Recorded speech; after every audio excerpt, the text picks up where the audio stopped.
Mahmoud Ahmadinejad. Mahmoud Ahmadinejad. Mahmoud Ahmadinejad. So, Professor, President, you have the floor, sir. ترجمه همزمان هست. خانم ها و آقایان، قصد دارم در فضای پر التهاب کنونی به برخی چالش های مهم، موضوعات مهم اشاره کنم، پیشنهادات خود را ارائه کنم. موضوع ما کاملا روشن است. ما میخوایم کت خدای دنیا باشه. اتفاقا ریشه همه جنگ های دنیا همینه. ما میخوایم جبهه اصلی بمب بشود. ما میخوایم نفت تبدیل به گلوله و موشک و بمب بشود. یه جایی میزنن 40 متر زیر رو سوراخ میکنن اصلا. اونا دیگه من میخوام به شما عرض کنم، من مذاکره نخواهم کرد. من محمود ادای ابرقدرت ها رو در میآورم. ما بسیجیان جهان، جبهه قلدران و جبهه مفسدان در مقابل حرکت انسان سفارایی کردیم. کلی در دنیا هارتوفور کردیم، قیافه گرفتیم که یک راه فرار پیدا کنیم. عامل تبعیض و فساد، بنده احمدی‌نژاد، یک پاسدار لومپن گوزاد، بنده احمدی‌نژاد. نظام جمهوری اسلامی نه پایه‌ای داره، نه چاره‌ای داره، هیچی نداره. وظیفه دولت وحشیگری است، اشکالی نداره.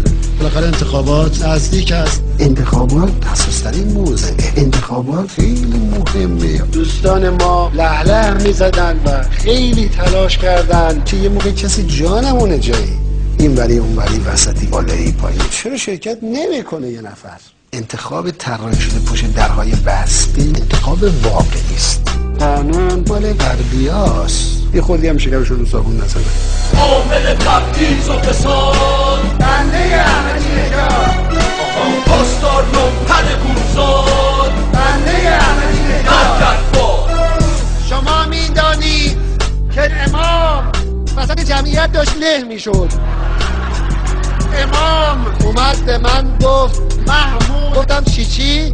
گفت محمود اینقدر مردم علیه دولت شدن از بالا تا پایین دولت رو شستن. گفت به جای هارتوفور بمب میخوام، موشک 2 مرحله‌ای میخوام. من گفتم مخلص شما نیست. چشم. آخه ما یه ابرقدرتی هستیم، یه چیزی هستیم، سنگ و دندانی نشان میدیم، کسی هستیم. همین خود بنده یعنی یک جرثومه سیاه و کثیف مثل یک حیوان درنده. بنده احمدی‌نژاد، با کسی دست نخواهم داد. عامل تبعیض و فساد، بنده احمدی‌نژاد، پاسدار لومپن گوزاد، بنده احمدی‌نژاد. در پایان قصد دارم اشاره کنم که فروپاشی ما نزدیک است. حسابی هم هست، جدیتر از جدی هم هست. اما من دلم چیز نیست به این، واقعا راضی نیستم از این اقدام.